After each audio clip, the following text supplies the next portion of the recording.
Bueno, pues vamos a retomar ya. Ahora sí, arrancamos de lleno el capítulo que vamos a enfocar totalmente en dos cosas. En las estepas rusas, concretamente vamos a empezar con los kurganes y la vieja Europa para ver dos ideas que me parecen muy pertinentes en este momento, que es la idea de los pueblos ganaderos y de los pueblos agricultores, pero vamos a ver, ¿no? Entonces voy a empezar con esta introducción hoy para, para que vayamos viendo hacia dónde se camina, ¿no? Entonces vamos a arrancar. El artículo de María Gimbutas que vamos a revisar es de 1952 y se llama On the Origin of the North Indo-European. Nada más dice of the North Indo-European. Es de el origen de los indoeuropeos del norte, no de todos los indoeuropeos. Vamos a ver por qué es importante el artículo, que es más bien una revisión que ella hace de otro artículo. Entonces, vamos a empezar. Dice, ya regresé al cuaderno, ya no es el iPad.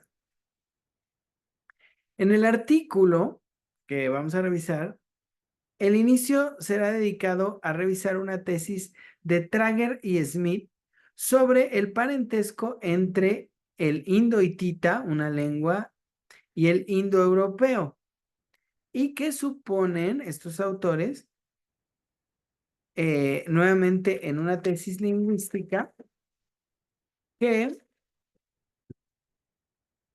el hitita y el indoeuropeo provienen de una lengua común, haciendo del indo-hitita un antecedente del indoeuropeo que derivaría en este. O sea, el proyecto de estos autores es plantear la idea de que hay una lengua que llaman indo-hitita, de la que se desprendería el indoeuropeo. Van a hacer que el hitita finalmente sea como una tía del indoeuropeo y que esta lengua, que debería de estar Octavio acá para ampliar un poquito más esto, algunos más bien la consideran una lengua indoeuropea, no una lengua preindoeuropea. Entonces, este artículo ya va a sostener la tesis de que hay un indo-hitita preindoeuropeo. Y lo que sigue es lo que me interesa leer hoy. Voy a tratar de ser breve. Sí. Si vamos a partir de aquí y si tomamos este artículo en particular, es por dos razones. La primera es el aporte distanciamiento arqueológico que hace María Gimbutas con respecto a las hipótesis lingüísticas, y es que ella busca o persigue evidencias físicas que pudieran demostrar los hallazgos lingüísticos devenidos del método de reconstrucción que ha permitido a la disciplina, a la lingüística, sostener con mucha fortaleza la idea de una cultura original, ¿no? Es decir, lo que va a hacer Gimbutas es lo que hacen los lingüistas, pero al revés. Los lingüistas hacen sus hipótesis migratorias y de pueblos y derivados, y estas luego las, em, las tratan de fundamentar en la arqueología, ¿no? Entonces, lo que ella va a hacer es tomar la arqueología, primero ver la evidencia arqueológica que se tiene y ver si es sostenible alguna de las tesis lingüísticas con la evidencia arqueológica que ya se tiene, ¿no? De grupos culturales, migraciones, estilos y todo, ¿no? Entonces, nos es importante recordar lo que desde el inicio hemos tratado de observar con respecto a este método en concreto, que es el método de reconstrucción lingüística. En primer lugar, es necesario regresar al origen del método mismo. El parentesco descubierto por William Jones entre las lenguas, sostenido por las similitudes léxicas y gramaticales, mismo que llevó a Franz Bopp a desarrollar un método comparativo que creo es vigente hasta el momento con su especialización o con las especializaciones que ha ido adquiriendo con el tiempo, ¿no? Entonces, ¿Qué tenemos? El primer hecho es que hay un aparente momento de descubrimiento, que es el de William Jones, que termina diciendo, hay una línea de parentalidad entre las lenguas se parecen, y por lo tanto, las lenguas tienen que tener un origen común, ¿no? Por lo menos las lenguas que él estaba revisando, que concretamente eran el latín, el griego y el sánscrito. Y él se pone a ver cuál es la más vieja y cuál de esas lenguas o cuáles derivan de cuáles, ¿no? Entonces, básicamente en este parentesco que descubre a partir de las similitudes en algunas palabras o en la gramática en sí, descubre y establece una línea de investigación que eventualmente con Franz Bopp se vuelve un método, ¿no? Que es este método de gramática comparativa y que luego se va especializando a todo lo que ya hemos visto, ¿no? Los que pueden hacer árboles lingüísticos y bla, bla, bla. En segundo lugar, este método nos ha permitido ver una línea muy clara en el sentido de parentesco, que a la vez permite sostener una cualidad de las lenguas. Esto me interesa mucho que lo vayamos entendiendo. Ajá. Si las lenguas están emparentadas, o de esta hipótesis tan sólida del emparentamiento de las lenguas, podemos obtener una cualidad, otra que se está pensando con respecto a ellas. Según este esquema, las lenguas serían entidades estratificadas, emparentadas por el hecho de derivar unas de otras. ¿Oh, llegó alguien más? Evelyn. Ajá. Repito, según este esquema, el de la parentalidad lingüística, las lenguas serían entidades estratificadas, emparentadas por el hecho de derivar unas de otras. Es decir, por considerar que la lengua en su movimiento natural, al ser portada por una sociedad igualmente móvil, tiende a modificarse por factores que son inherentes a la sociedad y que se comparten o manifiestan en el uso de las mismas lenguas. Es decir, podemos entender que las lenguas se modifican cuando sus hablantes sufren modificaciones por cualquier causa y como hacen sus hablantes, perdón, y por lo tanto que se adaptan a las circunstancias como hacen sus hablantes. Repito el párrafo. Podemos entender que las lenguas se modifican cuando sus hablantes sufren modificaciones por cualquier causa y por lo tanto que se adaptan a las circunstancias tal y como hacen sus hablantes. Por otro lado, ya sea en partes o en su totalidad, las lenguas erosionan, perdiendo caracteres que en algún momento serían propios de cada uno de ellos. O sea, esta primera idea es muy sencilla. Las lenguas son habladas por un grupo cultural.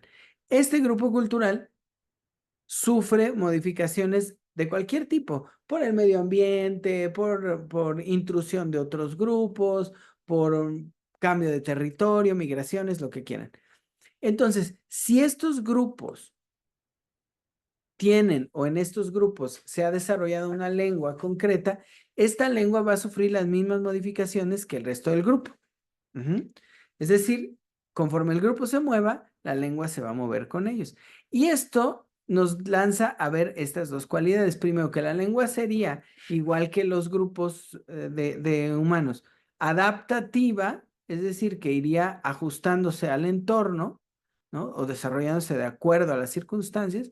Y por otro lado, tendría esta otra particularidad que erosiona, es decir, que con el tiempo se desgasta en sus cualidades primarias, ¿no? Y que también este desgaste estaría asociado precisamente al uso de la lengua, ¿no? A la aportación de la lengua por un grupo cultural. De esta manera, todos los hablantes de una lengua indoeuropea seríamos hablantes de indoeuropeo, o mejor aún, de una adaptación de este a las circunstancias que lo modificaron hasta la forma que nos es útil como hablantes vivos y actuales. Es decir, si esto es cierto, nosotros solo hablamos una variante del indoeuropeo, que sería la variante que ha caminado con nosotros hasta el momento actual. Y que en otras regiones pues se volvió griego moderno, italiano, francés, alemán, ¿no? O sea, que habría tomado sus diferentes variaciones de acuerdo a la movilidad de los grupos. Entonces nosotros seríamos hablantes del indoeuropeo o del indoeuropeo como una lengua primaria. Es bien interesante de verdad considerarlo porque pareciera de pronto entonces que esa lengua que puede tener, si más o menos podemos ir siguiendo la línea de este artículo, 2000 años, aunque probablemente 3500 porque es cuando se habla el indo-hitita, si esto es así, entonces estaríamos hablando una lengua que tiene por lo menos 5500 años de haber nacido, ¿no? El indoeuropeo. Y perduraría hasta el momento, solo con las variaciones específicas que han llegado hasta acá, ¿no? Esta cuasi ley de las lenguas, es decir, que las lenguas se adaptan y erosionan, hace que la reconstrucción apunte siempre a un lugar común, es decir, la reconstrucción de las lenguas permitiría apuntar siempre a un lugar común, es decir, al lugar primero del que derivaría el resto de las lenguas indoeuropeas que se estudian y que han llevado a la búsqueda de este lugar originario.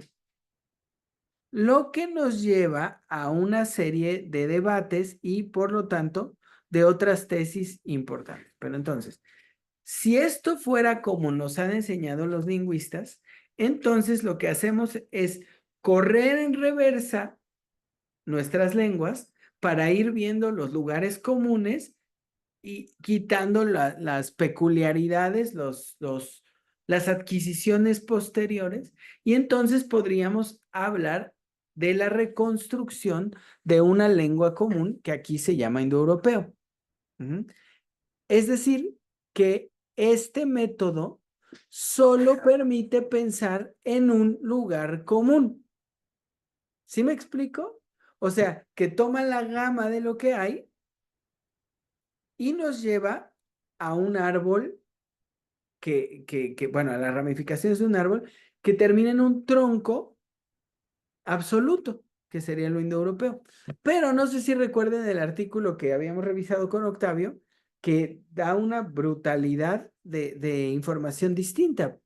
Por ejemplo, que hay un montón de puntos de probables hablantes y que se fueron concentrando en las diferentes, en los diferentes grupos lingüísticos variantes del indoeuropeo, que no quiere decir que todos los primeros puntos hablaran la misma lengua, pero sí quiere decir que en el juntarse posterior terminaron hablando lenguas comunes, ¿no?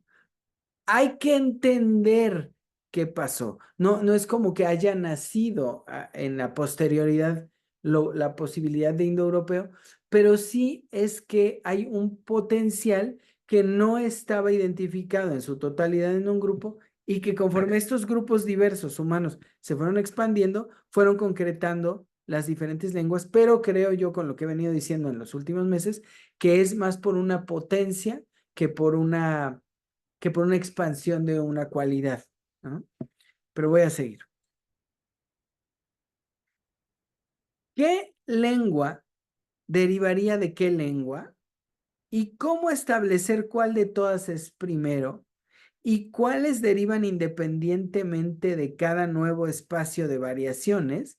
Es el trabajo metodológico reconstructivo de la lingüística y de los lingüistas, derivando en fuertes debates en lo que a métodos y evidencias se refiere, lo que también ha llevado a apoyarse en otras evidencias venidas de diversas disciplinas y que van desde la etnología hasta la arqueología o la genética, sin resultados aún concluyentes, ¿no?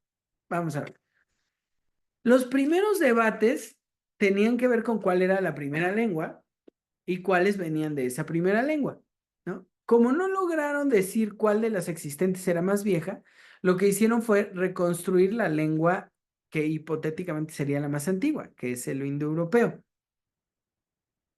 Pero al final sigue siendo el punto de partida de un lugar. Claro que como no ha habido una demostración del todo posible, lo que han terminado haciendo fue eh, buscar evidencias para sostener esto en otras disciplinas. Por eso es que llegamos a la arqueología, a la etnología, a la genética, como Dios les dio a entender, pues se acordarán que hablábamos de los pelirrojos y, ¿no? El tamaño y la distribución de la cabeza, del cráneo.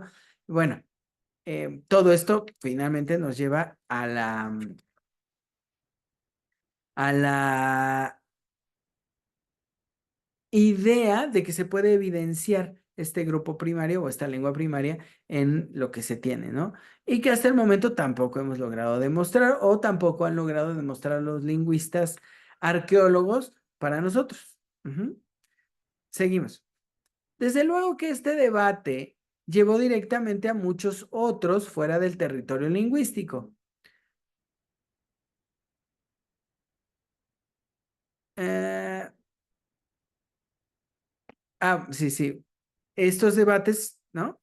Fuera del territorio lingüístico, también son derivados de estas primeras hipótesis. Es decir, ya otras disciplinas se han apropiado de la idea del grupo común y han tratado de explorar a partir de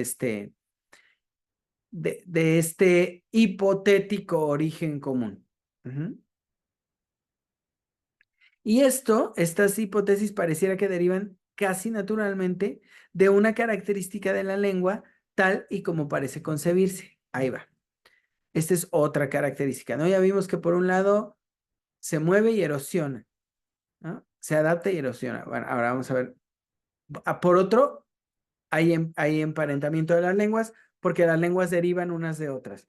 Tercero, toda lengua es propia de un grupo cultural en el cual surgiría y dentro del que funcionaría en todo su potencial y carácter propio. Esta nueva característica nos interesa mucho, porque claro, como se busca el origen de la lengua y se busca el origen común de esa lengua entre los grupos primitivos, pues entonces se supondría que la lengua le pertenece a un grupo que es quien o donde emerge esa lengua, es quien la utiliza, quien la habla, y entonces habría que rastrear esa utilización de la lengua para, o bueno, ese vivir de la lengua, ese existir de la lengua, para ver quién es el grupo original que la hablaba, ¿no? Pero en ese acto de pensamiento se piensa la lengua como una propiedad de los grupos humanos. Entonces, las lenguas están emparentadas porque derivan. Las lenguas se adaptan y erosionan. Y finalmente, las lenguas son una propiedad de los grupos humanos. Hasta este momento llevamos estas características. La idea es que cada grupo cultural genera o crea, entre comillas estas dos palabras, una lengua que les es propia en términos de propiedad y funcional u operativa mientras el grupo exista y no sufra modificaciones, sea cual sea la circunstancia que las radicalice, ¿no? Que genere una modificación total. Entonces, un grupo genera su lengua y esta lengua perdura mientras el grupo no sea modificado o, en un caso terrible, exterminado. Esta inocente idea no lo es tanto si terminamos comprendiendo que el hipotético indoeuropeo es una lengua que hablamos casi en todo el planeta y que es hegemónica en nuestro tiempo y en el mundo global, que cada vez se conjunta política y económicamente con más claridad y solidez, ¿no? Entonces, en este mundo de global, la lengua hegemónica es el indoeuropeo, ¿no? En todas las variantes que tiene, pero que no dejan de ser indoeuropeas, ¿no? Denme un segundo.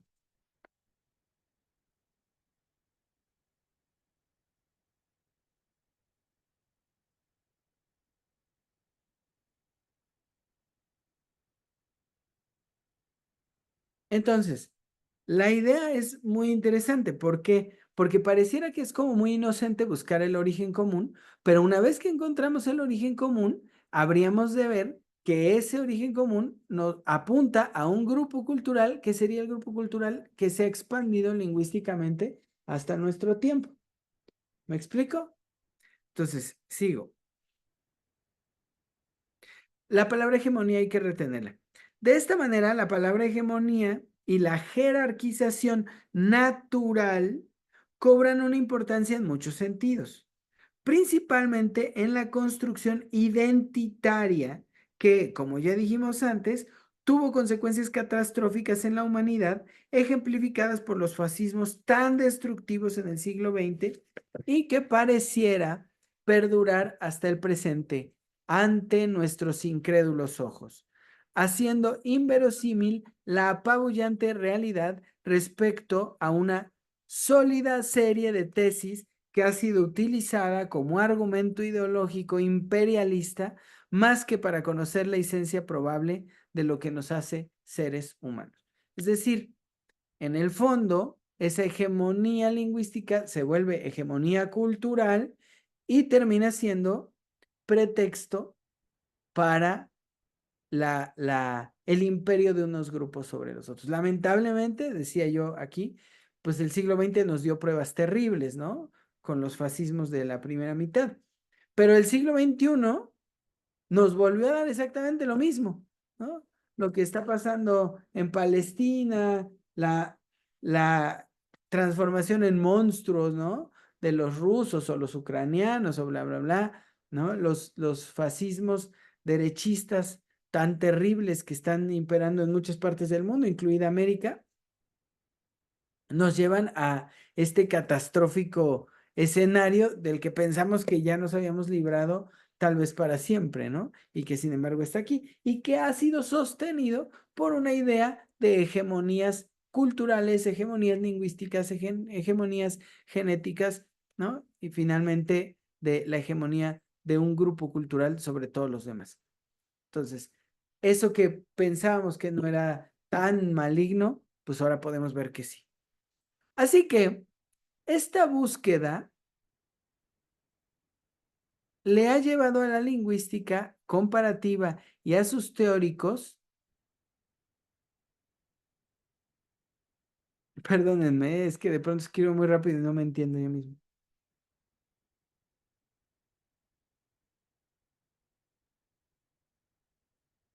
Bueno, dice algo de que sus teóricos más abiertos, ¿no? Con más apertura, ¿no? Entonces, sí que esta búsqueda le ha llevado a la lingüística comparativa y a sus teóricos puristas o más abiertos a atribuir una característica más a la lengua que quizá y con mucha fuerza impositiva impidan o sesguen el acceso a las propiedades del habla. Entonces, ¿cuál es esta nueva característica? Aquí se hace referencia a una de las exploraciones más serias de la reconstrucción lingüística y que además y por lo tanto y por todo lo que hemos trabajado hasta ahora pareciera la más complicada de sostener, ¿no? Entonces, vamos a ver, porque todos estos teóricos nos van a llevar a una nueva característica. Llevamos tres. Según el método de reconstrucción lingüística, las palabras que perduran, que quedan como fósiles o huellas del pasado, retendrían y describirían el mundo habitado por los hablantes. Es decir, tendrían nombres que señalan el planeta en el que se desenvolvieron los hablantes. Por ejemplo, qué árboles había alrededor, a qué actividades se dedicaban comunitariamente, qué herramientas hacían o qué herramientas habían desarrollado y qué conocimientos tenían sobre la naturaleza y sobre ellos mismos, ¿no? Entonces, esta nueva característica va por este sentido, que las lenguas retienen y describen el mundo que se habita. La lengua, parece afirmarse, describe el universo y lo comunica, incluso para los que llegamos tardíamente a su surgimiento y existencia útil. La lengua, pensemos entonces, es un bien útil para una comunidad que encuentre en ella una herramienta de descripción, resguardo y de comunicación permanencia que igualmente permitiría la permanencia del grupo en sus características primarias y fuertes, al grado de la continuidad, expansión e imposición en donde quiera que su fuerza comunitaria y su superioridad colectiva lo permitieran. Esto es, si la lengua tiene esta característica, sería la de nombrar, describir, obviamente a partir de la nominación, y comunicar, ¿no? Entonces, vemos que, primero que nada, las lenguas están emparentadas. Segundo, las lenguas se mueven, se modifican y erosionan, ¿no? Tercero, eh, ay, se me olvidó.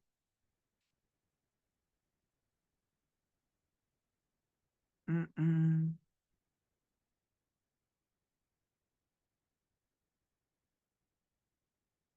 La lengua es propiedad de los grupos culturales, ¿no? Y cuarto, la lengua describe y comunica. Entonces retomamos. Primero, las lenguas están emparentadas, las lenguas derivan unas de las otras, es decir, tienen familiaridad. Segundo, las lenguas son móviles, ¿no? Se modifican y erosionan. Tercero, las lenguas son una propiedad de un grupo cultural. Y cuarto y último, no, creo que no es el último, pero sí cuarto y hasta el momento, las lenguas describen y nombran el mundo, es decir, son un bien útil, una herramienta. Voy a ampliar esto un poquito más. Sí me van siguiendo hasta acá, ¿verdad? Sí. Finalmente, el sesgo intelectual al que hacemos frente y que este artículo nos permitiera resaltar es la idea, un tanto forzada, podríamos decir, de que realmente existe un origen, es decir, un momento uno que, aunque puede haber ocurrido en diversos lugares y en distintos tiempos, marcaría en su hegemonía expansiva y exitosa el punto primario de un grupo cultural al que característicamente se considera privilegiado o simplemente superior al resto de grupos en el mundo. Entonces, las lenguas están emparentadas, se mueven, son propiedad de un grupo, describen el mundo y resguardan el mundo que describen, es decir, comunican útilmente. Y finalmente, tienen un origen uno, un origen primario.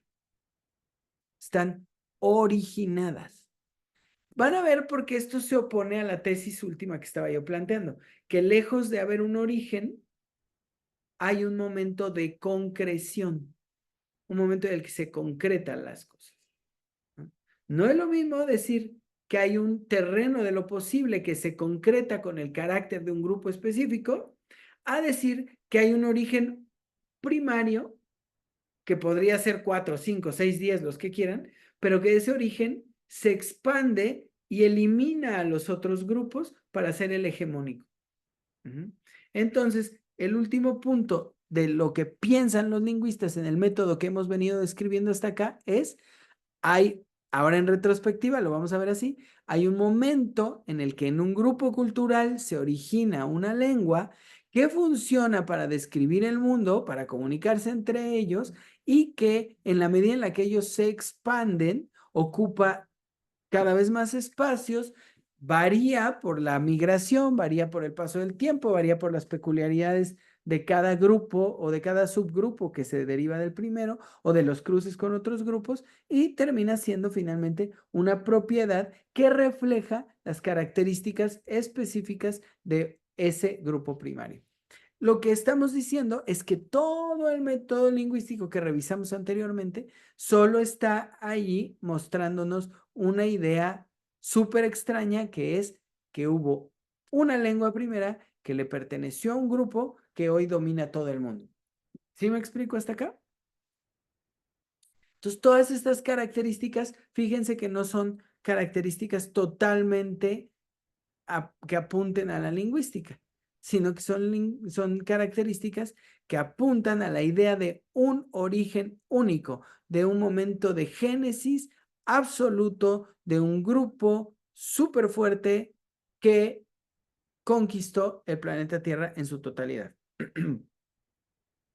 Y que bueno, llevado al extremo, vemos que se lo han tratado de apropiar todo mundo, ¿no? Los italianos tienen su historia, los germanos, los rusos, hoy los gringos, los británicos, ¿no?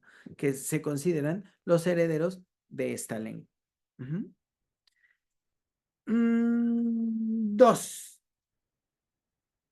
Digamos que toda la primera parte es el resumen de lo que se topa María Gimbutas en cuanto a lingüística. Dos. Esto es lo que decimos nosotros. Pero no podemos ignorar lo que también hemos descrito nosotros hasta aquí. El adorno, el canto, el habitar mundo construyéndolo, la experiencia de sí. Todas estas características del devenir humano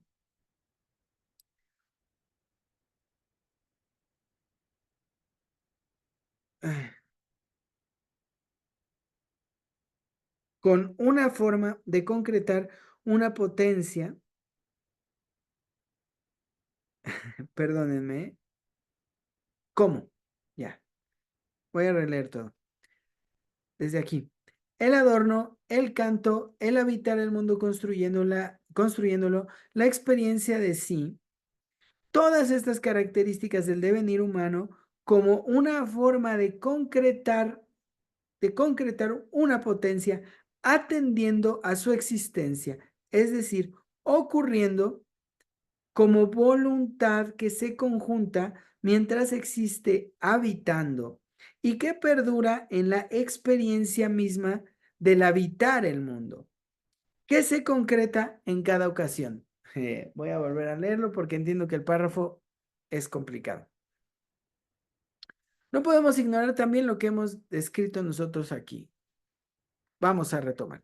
El canto, el adorno, el habitar el mundo, construyendo el mundo que se habita, la experiencia de sí en este mundo. Todas estas características del devenir humano, ¿no? Del haber aparecido como humanos. Y estas son características que se convierten en una forma de concretar una potencia, la potencia humana que se concreta en el adorno, en el canto, en todo esto, ¿no? Es decir, no, perdón, que una forma de concretar una potencia, es decir, esta potencia concretada en todo esto. Atendiendo, recuerden que hablamos del atender como no como regresar sino estar allí cuando la experiencia ocurre, atendiendo a su existencia. El hombre, el humano que ha devenido humano, atiende a su existencia, no la repite, no la reproduce, no se apropia de ella, no la toma como característica, no es solo eso, atiende a la existencia. Es decir, ocurre, el hombre ocurre en tanto que atiende, ocurre como voluntad que conjunta mientras existe habitando y que perdura en la experiencia misma de este habitar el mundo. Es decir, el hombre atiende a su propia existencia. No es testigo, no tiene otra cualidad. El hombre atiende a su propia existencia. Y este atender a su propia existencia, en tanto que habita el mundo, porque esa es la forma de atender, se concreta en cada ocasión. Ajá.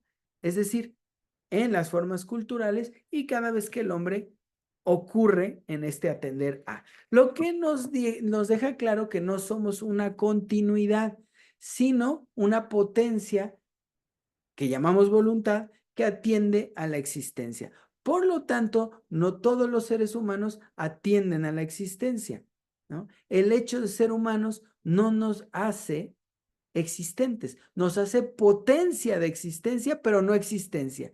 El existir implica el atender voluntario a la experiencia de sí en el mundo, habitando el mundo. Y habitar el mundo es construir el mundo que se habita. Ajá, es delimitar el territorio de lo posible. Aquí, sí me expliqué. Yo sé que es complicado, pero ahí la llevamos, ¿no? Pero ¿quién estarías pensando que no atiende a la existencia? O sea, ¿tienes algo en mente? La mayoría de las personas, Evelyn. La mayoría de las personas simplemente no existen. Solo son potencia de existencia, ¿no? O sea, de hecho, hoy que vivimos en la época, creo yo, del mame, ¿no? De la desaparición de la inteligencia humana, eh, podemos verlo, ¿no? Quien conduce un transporte público, quien solamente dispone toda su energía para la creación, adquisición, obtención de dinero, quien despoja, ¿no? A otros seres humanos de, de lo que considera él que es su propiedad, ¿no? Por ejemplo, las tierras, el río, como hicieron con los yaquis, ¿no? Las playas, como veía que hicieron con la privatización de las playas en México en los 90. Esa gente no atiende a la existencia, únicamente reproduce esquemas que no son experienciales. ¿Sí, sí me explico? O sea, no crea, sino que se apropia. Lo que pasa es que más adelante, Evelyn, creo que voy a hablar de las características concretas de ese personaje que no existe, pero que potencialmente podría existir, pero que no existe. Y que sin embargo, como potencia, es dirigido y encauzado hacia modelos de habitación del mundo artificiales fabricados con la intención de apropiarse de las personas. Es decir, el esclavo de verdad sería el esclavo que no atiende a la existencia, pero que es dispuesto como potencia a sostener territorios habitables construidos por alguien más. Nunca arbitrariamente, pero siempre artificialmente. Esa es la esclavitud. Que si recordamos el seminario de Platón, Ujú. es lo que Platón mismo planteaba, ¿no? Hay que crear en la ciudad, ¿no? Que todos van a habitar un sistema ideológico que donde quiera que vayan, se imponga. Y por eso podemos ver acá en México, ¿no? Lo podemos entender muy bien, las colas en el ISSSTE, las colas en el IMSS, ¿no? Las colas en el Hospital de la Ceguera, ¿no? Que hay que llegar ahí a las 4 de la mañana para que les den ficha a las 7, para que atiendan a la persona a las 12 y le digan, véngase dentro de 6 meses para que le hagan un estudio. Eso es, Ujú. eso es una disposición del tiempo, ¿no? Es una disposición de las posibilidades de atención de un ser humano que tienen un efecto constantemente de sazón y que es un efecto que tiene resultados muy interesantes, que nadie quiere ir al seguro y todo el mundo quisiera poder pagar un seguro de gastos médicos mayores, que nos lleva de nuevo al otro lado, ¿no? El discurso de la enfermedad como una amenaza constante para la clase que puede pagar gastos médicos mayores, ¿no? Entonces, me enfermo, me enfermo, me enfermo, me enfermo, entonces me atiendo, me atiendo, me atiendo, me atiendo, y ahí vemos un montón de personas vendiendo, ¿no? La enfermedad como hábito identitario para las personas que se potencian en la enfermedad, que pudieron comprar un seguro de gastos médicos mayores y que eh, ¿cómo se dice? Productivos para otros, ¿no? Justo podríamos, Has conoce a alguien que está en el hospital hoy, que probablemente no tiene nada, pero que va a estar unos días mientras le sacan dinero, ¿no? Pero necesitó tener dolor de estómago antes para que hubiera alguien que dijera, puedes pagar un seguro de gastos médicos mayores, es decir, tienes tanto potencial económico, pues vamos a hacerte que tengas un agujero en el intestino, ¿no? Pero vean, esto es todo un conjunto ideológico. Desde esta persona, No, no tiene seguro de gastos médicos, ¿eh? madres, o sea, le van a sacar el dinero a ella. A ella, sí. Eso es lo que van a hacer, porque ya creo que mañana la dan de alta. Sí, algo que se arregla con buscapina se puede volver una ganancia de 70,000, 80,000 pesos por retener a una persona en el hospital. Que del otro lado, la figura es formarse en el seguro, ¿no? Desde bien temprano, sacar una ficha, tener una consulta que diga, bueno, véngase en 3 meses a que le hagan una, esta endoscopía, ¿no? Para ver qué tiene. O sea, es lo mismo. Y este sistema, Una tomografía. bueno, pero este sistema funciona y mete a muchos ahí que no están o que no pueden salir de allá, ¿no? Habrá quien diga, "Oh, como un amigo, ¿no? Bueno, amigo mío, no, un conocido de alguna vez que cuando la H1N1 lo andaban operando del estómago porque decían que tenía cáncer y a alguien se le ocurrió hacerle la prueba, ¿no? Con la influenza porcina y dijeron, este güey no está enfermo Pero de verdad, el médico lo iba a operar por cáncer, todo en un lapso muy chiquito de tiempo y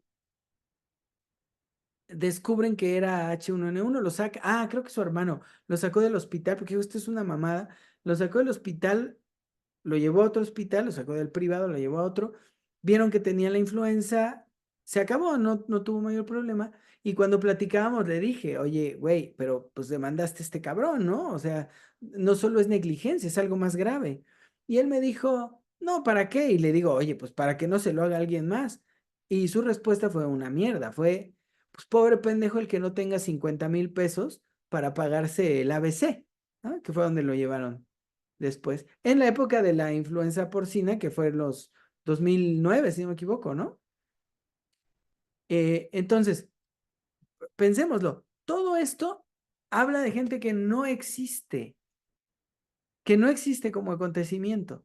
Habla de un dispositivo que genera, que se produce y se sostiene por toda la potencia que no se concreta en el atender a la existencia propia. Ahora, preguntará Sebelín, ¿y entonces cómo sabemos quién se atiende? Bueno, atiende a la existencia quien habita mundo, y como lo dije hace rato, habitar mundo creándolo, construyéndolo, ¿no? Por eso es muy poca la gente que habita mundo, ¿no? Y crear no es reproducir. O sea, el que hace un collage no está creando mundo, ¿no? El que colecciona estampitas no está creando mundo. Crear mundo es irrumpir en el mundo habitándolo. Solo existe una forma creativa que yo conozco y que puede tener figuras como la artística, la científica, la ideológica, la filosófica, la política incluso, que creo yo que es una de las figuras más importantes de nuestro tiempo. La única forma que yo conozco de crear, de habitar mundo creándolo, es cuando se piensa. La voluntad es pensamiento en tanto que sistema de pensamiento, porque aquí de inmediato es decir, pues todos pensamos. No, solo piensa quien ha construido, constituido un sistema de pensamiento. El pensamiento solo es en tanto que sistema propio. Por eso, todos los marxistas, todos los lacanianos, todos los Foucaultianos, todos los platónicos, todos los cristianos que reproducen ideologías de modelos de personas que han establecido sistemas, porque Marx no podríamos negar que establece un sistema de pensamiento, incluso Freud. Pero todo aquel que reproduce los sistemas, es decir, los que se dicen freudianos o marxistas o heideggerianos, nietzscheanos, lo que quieran, no son gente que piense, son gente que entiende y se mueve en el sistema de pensamiento de alguien más.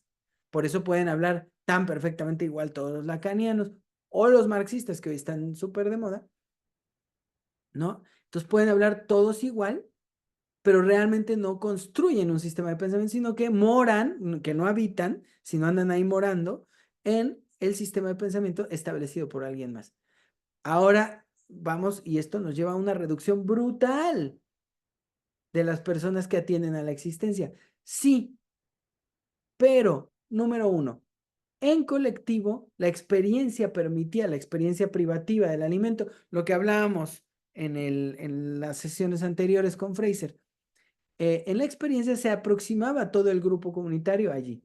Segundo, en la poética, en el canto concretamente, que se comparte por los grupos migratorios y que ya no atienden a ese terreno, pero que pueden establecer un nuevo terreno en la lengua, en el habla, también se habita y también se comparte experiencia. Pero ahí comienza un deterioro que distancia a unos de los otros. Los dueños de la narrativa y los que son receptores de la narrativa.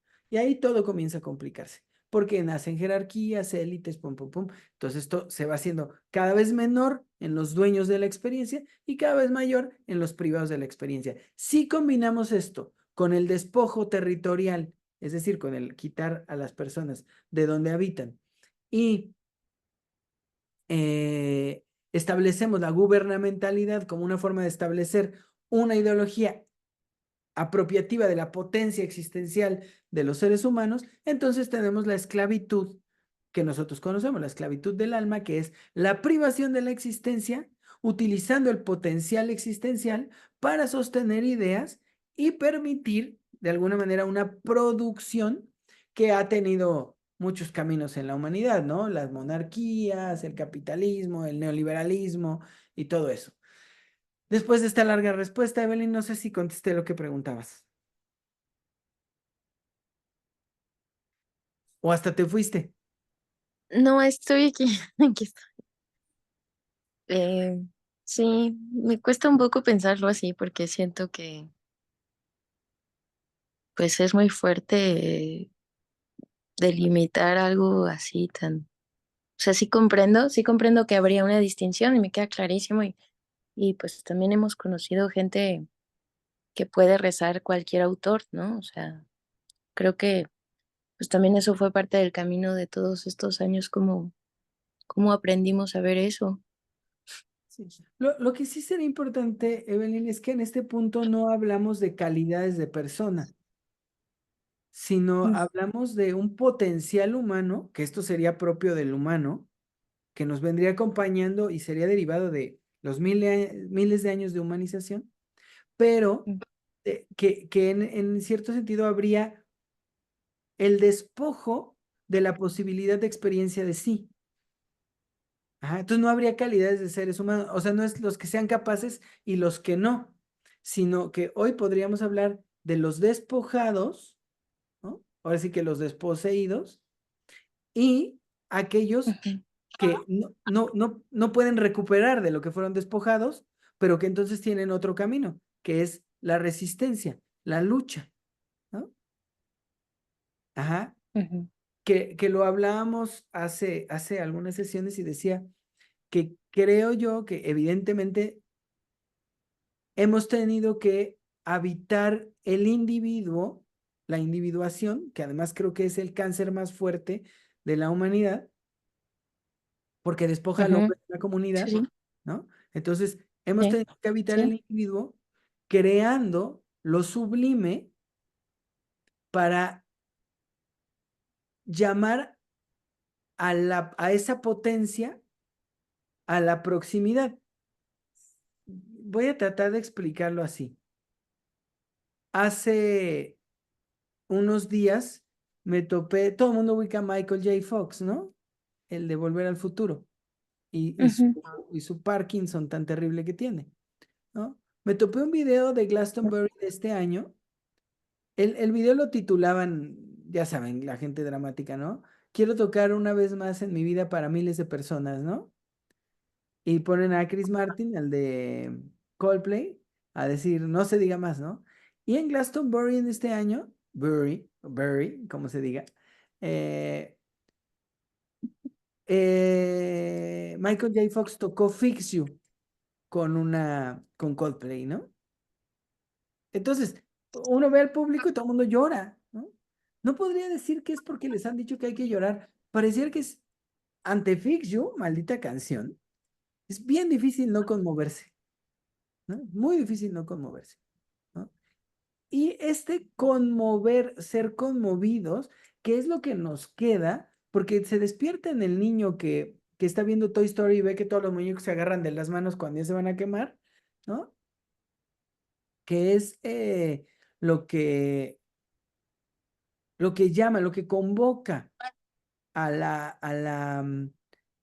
esta potencia humana en un sentido común, colectivo, ¿no? El conmoverse, es que no sé cómo se diga, no creo que se diga conmoción, pero el ser conmovidos, ¿no? Eh, creo yo que nos hace observar directamente este potencial humano, solamente que algunos despojados no tienen más que estos pequeños chispazos de reconocimiento de lo sublime, ¿no? Y otros que han desarrollado o hemos desarrollado, no sé si decirlo así, la, como el Neo de Matrix, ¿no? Este despertar que necesariamente eh, implica un ejercicio constante, ¿no?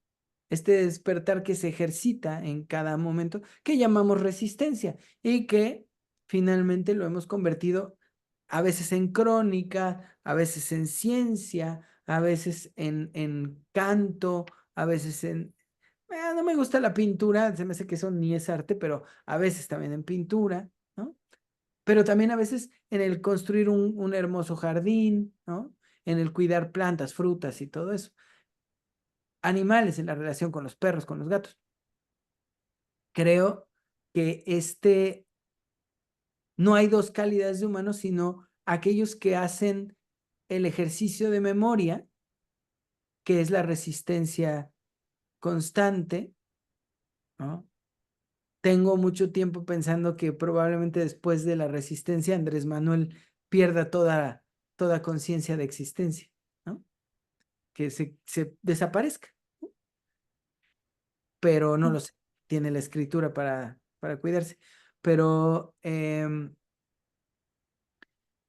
este ejercicio que algunos intentamos retener, que es la resistencia como memoria, no nos haría diferentes a unos de otros, sino que hablaría del despojo como algo a lo que nos oponemos o algo que nos impulsa hacia la esclavitud. ¿Sí? ¿Ya respondí mejor, Evelyn? Sí, Porque además mi intención no es abrir la puerta para otro fascismo, ¿no? Para decir, hay dos tipos de seres humanos. Aunque sí voy a hablar más adelante de dos psiques, ¿eh? De dos tipos de psique y que me parece que son o que acontecen sin que una derive de la otra y donde una reconocerá siempre a la otra como amenaza. Y no es existencia contra inexistencia, sino individuo contra comunidad. es que creo que el tema del despojo es una cosa muy fuerte y creo que no es tan fácil percatarse de ello. O sea, el otro día estaba en el cine viendo Canoa y nadie me avisó que era de terror y yo nunca la había visto. ¿Qué película? Mm. Canoa. No Pero es no de es, terror, Canoa. pero no es Canoa la de los que lincharon allá en el cerro. Sí, Ajá. a eso me refiero. Ah, ok. Y Canoa no es de Yo, terror. Bueno, sí es de yo, terror. yo estaba aterrorizada, nunca había sufrido tanto en el cine. ¿Dónde la viste? En la Cineteca, la que está aquí por mi casa, el CNA. Ah, Ajá, sí es una están programadas brutal. ahorita. Sí, no, sí está brutal. Y algo que yo nunca había escuchado, por ejemplo, o sea, pues he escuchado en el sentido de la verdadera escucha, es que en el relato de pronto hablan de los analfabetas y entonces como que nunca lo había pues razonado así como que no sé, sentí una cosa espantosa cuando escuché eso y dije, claro, porque eso se les considera que no tiene, o sea, son analfabetas solo por no hablar el español. Y Ajá, entonces dije, qué impresionante. O sea, como nunca había prestado esa escucha a la palabra, pues me horrorizó así de pronto. ajá. Evelyn, Y bueno, no, termina. no, no, sí, es ahí era el término. Fabricio Mejía escribió un libro que se llama Memorias del Neoliberalismo y lo ha estado leyendo en YouTube por capítulos. No sé si lo va a leer todo, lo leyó todo, son 10 capítulos. Eh, este es el momento de tu vida en el que tienes que escuchar ese podcast. Memorias del Neoliberalismo, Fabricio Mejía. Velo desde el capítulo 1. Digo todos, se los recomiendo a todos. Eh, esto que acabas Ok. de decir, se te van a caer los calzones 6 veces. Brutal. Y es novela. No, lo de Canoa es un caso real. Sí. O sea, me imagino que no has visto Rojo Amanecer, también está igual de asquerosa. Ajá. Rojo sí la vi de más chica, pero Canoa no la había visto. Yo de Canoa, ¿cómo tengo el momento en el que por puro pinche justo alguien le mocha con un machete los dedos a uno de los chicos? Solo llega y Sí. ¡pum! Ay, no, no. Pero he visto ahora con YouTube más linchamientos en vivo que... Ah, Ah, o con Twitter, ahí hay un montón. ¿No? sí, Pero bueno, brutal. Sí. voy a seguir. Pero sí, Evelyn. ¿Y sabes quién más nos habla del despojo con una precisión espectacular? Las feministas. Hoy es día en el que ellas nos enseñan lo que es el despojo y lo que es atender en oposición al despojo. Creo Sí, que socialmente es la figura más espectacular que tenemos hoy en día, el feminismo. sí, sí, Sigo. sí, viene. Sí, Ah, ¿ibas a decir dale. algo? No, no, dale, dale. Ya para terminar, ya son las 10. Mm, En nuestra propia tesis aseguramos que lo humano es una potencia que acompañó a la prosperidad de nuestra especie y se gestó en ella durante milenios y permitió en la prosperidad abundante que la experiencia humana, perdón, en la prosperidad abundante, coma, que la experiencia humana se materializara al mismo tiempo, aunque no en el mismo momento, en diversas regiones del mundo y en una incalculable cantidad de grupos humanos. A esto lo llamamos cultura y es, como hemos propuesto, la firma o la huella, el estilo de cada grupo, finalmente llamado cultural. Por lo tanto, la destrucción, la apropiación, la aniquilación de unos por otros no puede ser más que dos cosas. O una figura cultural específica ocurrida en algún espacio concreto y en características muy específicas, perdón, sí, y en circunstancias muy específicas, lo que sostendría quizá la emergencia de un grupo indoeuropeo bélico apropiativo que prosperaría por este belicismo especializado y que se destinaría a conquistar el mundo. O bien, lo que veremos si es sostenible con el paso de esta tesis y su devenir posterior, una pérdida de algún elemento esencial que propiciaría en los seres humanos una fuerza mortífera, irrefrenable, que también sería indestructible, porque en todo sistema vivo también existe potencialmente el germen de su propia muerte. No tenemos otra opción ahora que preguntar a lo que se ha atribuido esta fuerza destructiva apropiativa imperial, a los que, ¿no? Se les ha atribuido esta fuerza destructiva apropiativa imperial. si ellos mismos pueden sostenerse como esa cultura que evidencia un carácter expansionista exterminante, o si simplemente son huella de otra cosa que quizá en ellos y en el intento científico de hacerlos hegemónicos y excepcionales puede traerse a la luz. Voy a decir estas dos cosas. Lo que estoy planteando acá es, si la destrucción es una forma cultural que se expande, entonces podríamos hablar de uno o algunos grupos culturales expansivos apropiativos. Pero la otra hipótesis es que tal vez más bien en lo propio, en este potencial humano, hay un déficit, una pérdida en un punto esencial que generaría esta fuerza mortífera destructiva y que sería al mismo tiempo el germen de la destrucción de la humanidad en sí. O sea, que habría un déficit en algún lado que mataría a toda la especie por ser incurable, indestructible. Y creo que la metáfora aquí es hasta grosera, pero eso es el cáncer. Son células de uno que lo matan a uno, ¿no? Células que ya no funcionan en armonía con el resto del cuerpo, sino que finalmente solo se reproducen, se reproducen, se reproducen y terminan aniquilando al cuerpo que las produce.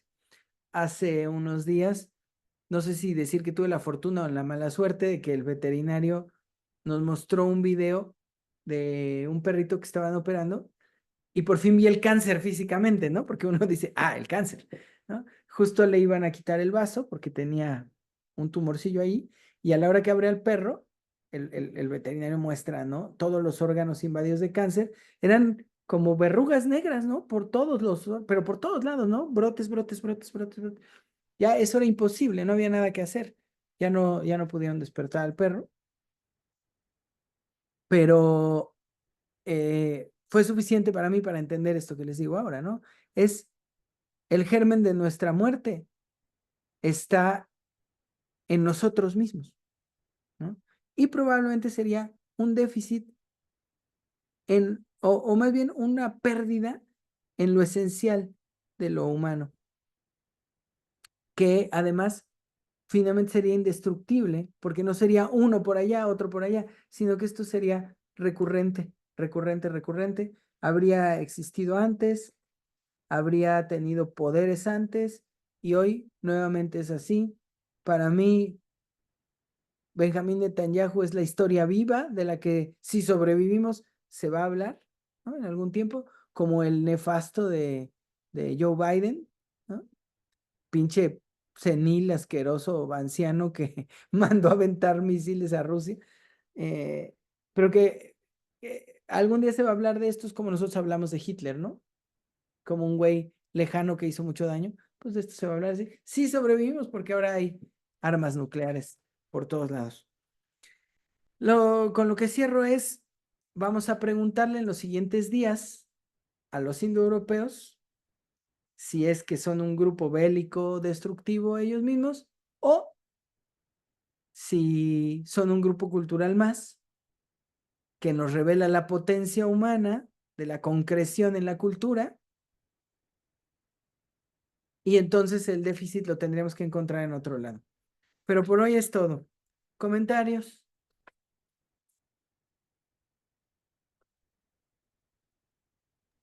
Doc, Sí, yo tengo una pregunta. A ver, sí.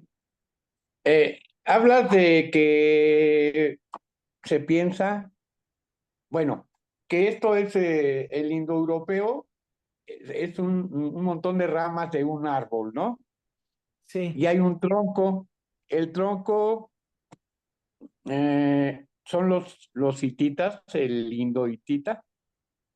Bueno, hay algunas hipótesis sobre ese tronco, ¿no? Ujú. Esta que va a criticar María Gimbutas es esa, la del hinduitita, ¿no? Va a tratar les doy un spoiler, ¿no? Les anticipo. Va a tratar de demostrar que no es posible hablar de una unidad cultural en los años previos al supuesto eh, indoeuropeo y por lo tanto en los años donde existió el hinduitita sería insostenible la idea de un grupo culturalmente unificado. Pero es la hipótesis que va a criticar ella.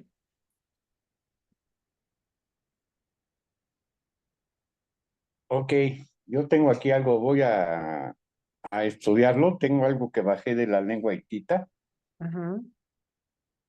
y creo que sí, sin dudas habla de eso, de la lengua hitita, de los kurganes, de la rama de la Anatolia. Sí, porque justo hay un árbol que muestra, pero no es de ella, o sea, ella va a tratar de mostrar si hay evidencia arqueológica de la existencia de esa parentalidad. Pero hay que Ok, entender esto muy bien, Has. La idea de que hay un tronco común de donde se desprenden las lenguas es una hipótesis. Ajá. ok. Y que hay un método, lamentablemente un método que dicen reconstructivo, pero que en el fondo es constructivo, ¿no? Porque finalmente no reconstruye, sino que construye diciendo que reconstruye, y es un método que pretende establecer ese origen del Ah, ok, ok. tronco común. Pero aquel artículo nos dio, o por lo menos a mí, un fregadazo muy grande cuando dice, pues dice Octavio, esto se parecería más al árbol de las lenguas y vemos que no hay un tronco, ¿no? Sino que hay una dispersión loquísima de puntos que cada vez se va haciendo más densa, más densa, más densa, más densa y que cuando llega a cierta densidad empieza a adquirir los colores específicos de las lenguas que ya llamamos indoeuropeas, ¿no? Pero tal vez se tenga que hacer un trabajo más serio sobre la gramática. ¿Qué es la gramática? Más allá del léxico, habría que plantearnos qué es la gramática, porque tengo la impresión de que la gramática contiene en sí misma la experiencia de la vida. Pero ahí sí necesitamos discutirlo un poco más y que esté Octavio. ¿Te Ok. respondijas? Sí, ¿Algo más? no, ¿Alguien más?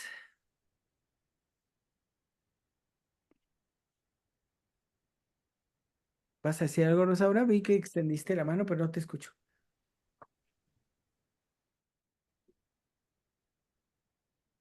Es que ya te solicité para que que... Ahí estás. Ya. de cuando del despojo, a mí me gusta cuando estaba, por ejemplo, en México, cuando Juan Rulfo escribe todo, hay un cuento del despojo, pero todos sus cuentos o la historia que tiene en el Llano en Llamas o en Pedro Páramo son de despojo, así de cuando dice que es un lugar donde los muertos son los que regresan y se van y vuelven y todo es como pues un pueblo de despojados, así, de, de Tal vez. como diría, si dice Evelyn, que si están vivos o si no están vivos, o si hacen lo que quieren hacer o lo que alguien les dijo. Y entonces sus cuentos como de muertos vivientes son, para mí, son como personas despojados, así en eso. Justos son esos, justos son esos. Nada más. ¿Has ido a Comala? Sí. El de Colima, ¿no? A Comala de Colima, sí. ¿Qué dice? Ese es el de Rufo, ¿no? El de Colima. Ajá, ahí Sí. escribió en Comala, pero este, la gente que según ha tratado de ir a un lugar para caracterizar el lugar donde está hablando, dicen que puede ser, dice cualquier llano, cualquier lugar de México, no es un punto específico, era hablarlo él sin espacio ni tiempo, que se movían y que alguien que sí, no tenía espacio y tiempo. Volvía una persona, regresaba y que toda la estructura, eso decían de la novela, que otros escritores decían, es que está complicado leerla porque no tiene ni principio ni fin, ni está revuelto todo, no hay una escritura. Y él lo que decía, una estructura, decía él, es lo que más trabajé, la estructura, pero que había que leerla, decía, sí es complicada, hay que leerla mínimo, les digo unas 3 veces, decía Rulfo, para entenderle, pero sí tiene estructura. Y, y en eso de platicar él como que las personas estaban muertas, pues es como personas en realidad vivas, pero sí que paradójicamente las explica bien como muertos vivientes. Sí, justo. Los muertos de Comala los pensé. Hay un cuentito que está leído por él en YouTube con la voz de Rulfo. Se llama ¿Qué no oyes ladrar los perros? Ah, sí. Está bien bonito. Oscuro como la chingada y doloroso.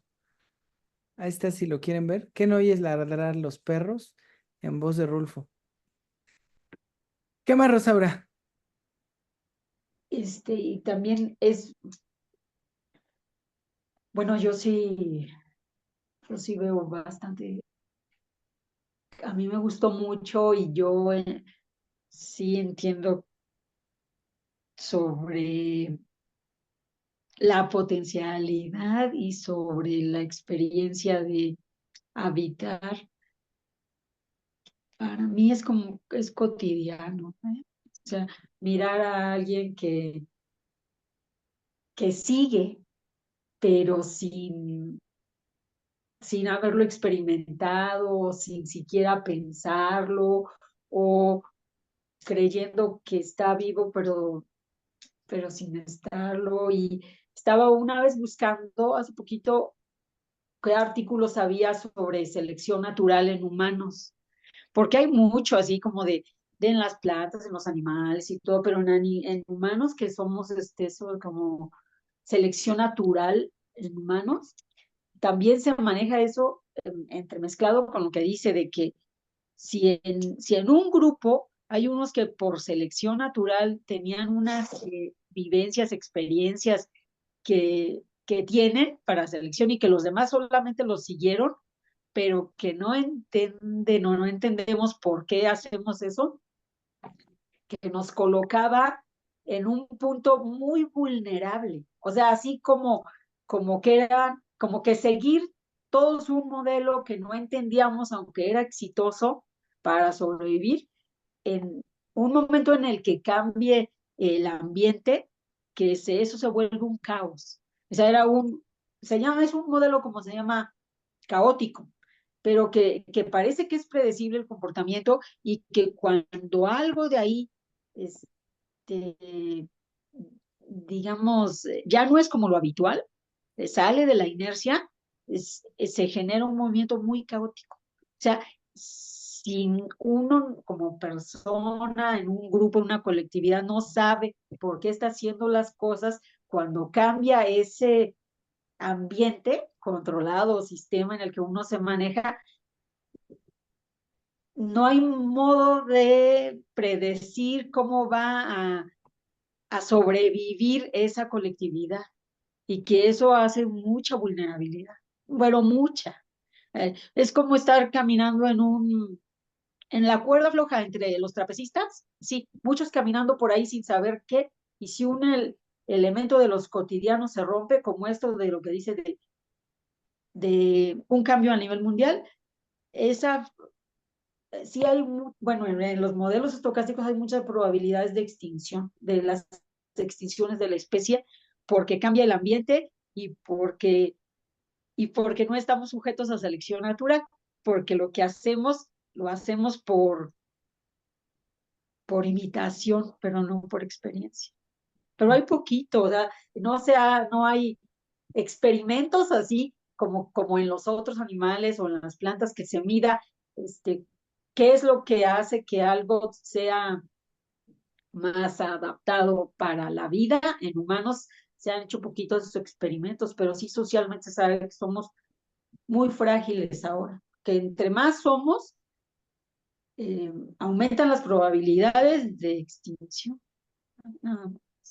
Hay que échale ojo del lado de la antropología, Rosaura. Creo que hay respuestas que no pretenden ser respuestas, pero creo que responden. Y me hiciste pensar en una cosa.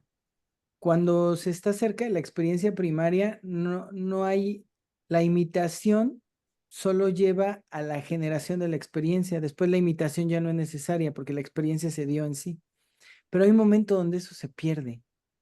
Ese momento donde se pierde, ya no queda otra más que la segmentación de la población entre los de la experiencia y a los que se las relatan.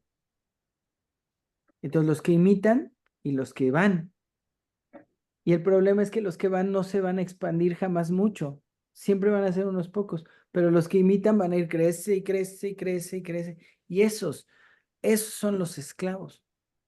Ahora, los palestinos indestructibles, los yaquis indestructibles, ¿no? ¿Cómo se llaman estos? Ay, es que me atraviesan los kurganes, pero Los coreanos indestructibles. no, estoy pensando. La gente de Kurdistán, los kurdos, indestructibles. O sea, comunidades que para destruirlas hay que exterminarlas, ¿no? ¿Por qué? Porque todavía todos mantienen la experiencia del origen. Pero siempre son comunidades muy chiquitas. Ok. Pues ahí están los yaquis, ¿no? Que Sí. Paco Ignacio Taibo habla de un genocidio con ellos, con los yaquis, ¿no? Que también lo podemos hablar con muchas comunidades, ¿no? La gente ay, ya traigo la cabeza un poco frita porque no traigo las palabras tan claras. Me molesta que me pase eso. Voy a comer más nueces. Este, ah, bueno, pero hay muchos grupos culturales, ¿no? Acá tenemos los tarahumaras, yaquis, huicholes, que perduran. ¿Por qué? Porque finalmente están cerca de la experiencia. Cuando se alejan de la experiencia, deterioro y muerte. El deterioro y muerte de la humanidad, la clase más frágil de la humanidad, la más débil es la clase media. Y es la que queremos que sea mayoritaria. La clase media, Pues sí, la que no sabe la sobrevivir. más frágil. Ujú. Sí, siempre lo he dicho, ¿no? O sea, aquí en la ciudad nos quedamos sin varo y sabemos cómo pedir dinero para que nos den. Pero nos sueltan en un bosque donde está todo, frutas, comida y nos morimos. Finalmente, eso somos. ¿Algo más, Rosaura? Nada más, muchas gracias. Evelyn, ¿prendiste la luz? ¿Vas a decir algo? ¿No? No, para despedirme, un gusto escucharlos siempre. Vale, no sé Que estés bien, Jimena. si ya nadie va a agregar nada, pues nos despedimos todos. Porque además Buenas quiero noches a irme. todos. Bueno, Buenas noches. un gusto, nos vemos en 8 días con Octavio y en 15 días retomamos Kurganes. ¿Vale?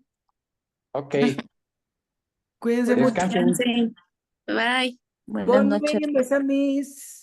Au revoir, à la prochaine, à bientôt. Cuídense. Bye. A ver, entonces.